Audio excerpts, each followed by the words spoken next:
Hey there knitters, this is Kath from knitting.com. Today we're learning how to knit the linen stitch. The linen stitch is one of my top favorite stitches to use. It's made by alternating knits, purls, and slip stitches. It has a subtle texture that is perfect for cozy knitwear. You'll want to stick around to the end to see the finished look. For this tutorial, I'm using Bee Knitting's bamboo knitting needles in the size US 10 and worsted weight acrylic yarn. Start by casting on an odd number of stitches. I'm casting on 21 stitches using the basic knitted cast on.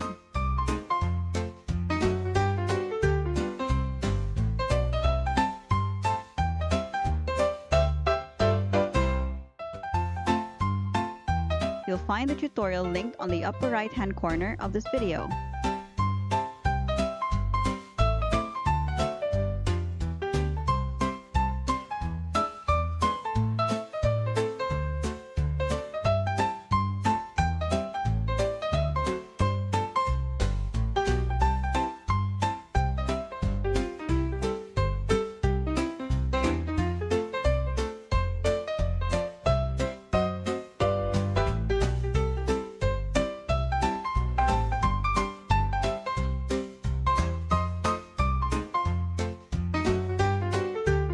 Let's start.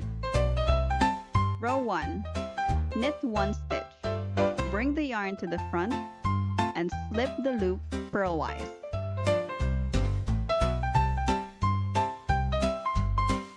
Now bring the yarn to the back and knit. Keep repeating this pattern until you reach the end.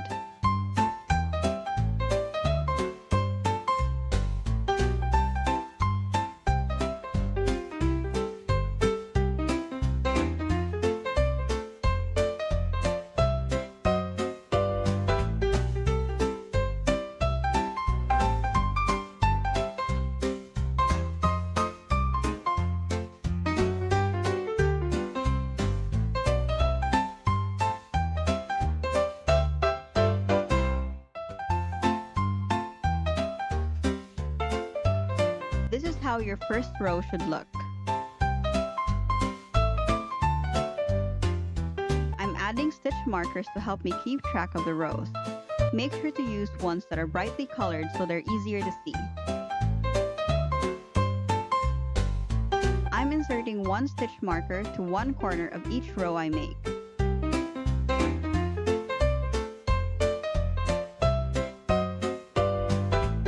Doing this tells me when it's time to start with a knit 1 row or a slip 1 row.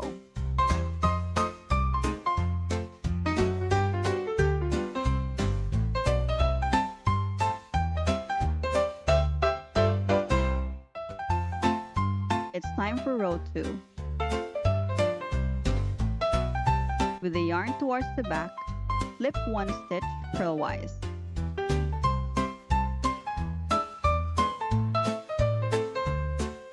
Now bring the yarn to the front and purl 1.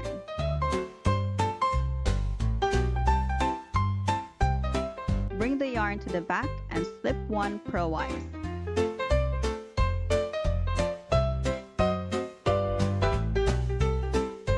Bring the yarn back to the front and purl 1.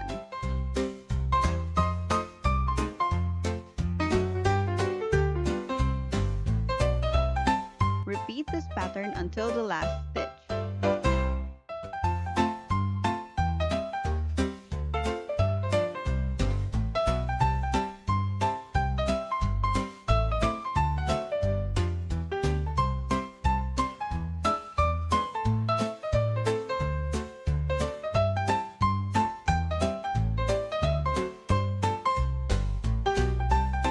Now you have your second row. For the rest of the pattern, you will alternate between rows 1 and 2.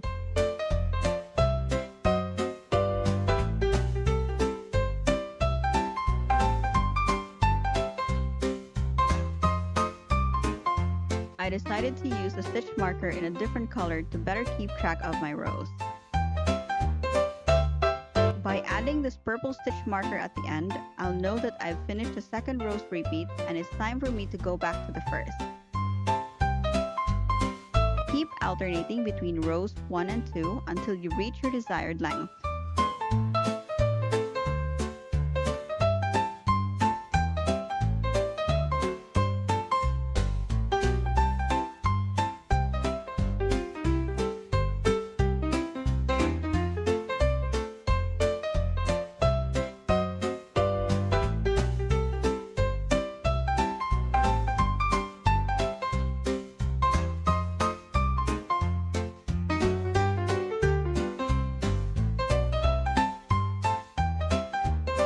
Once you finish the first repeat, add the stitch marker at the end.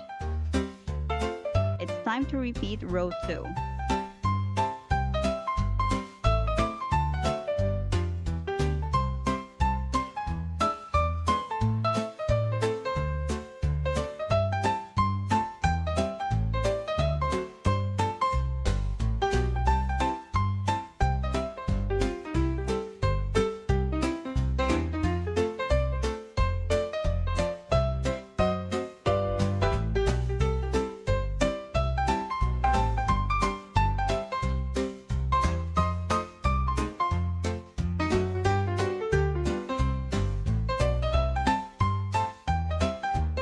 Don't forget to add a stitch marker at the end of your second repeat. Keep alternating between rows 1 and 2 until you have the length you need.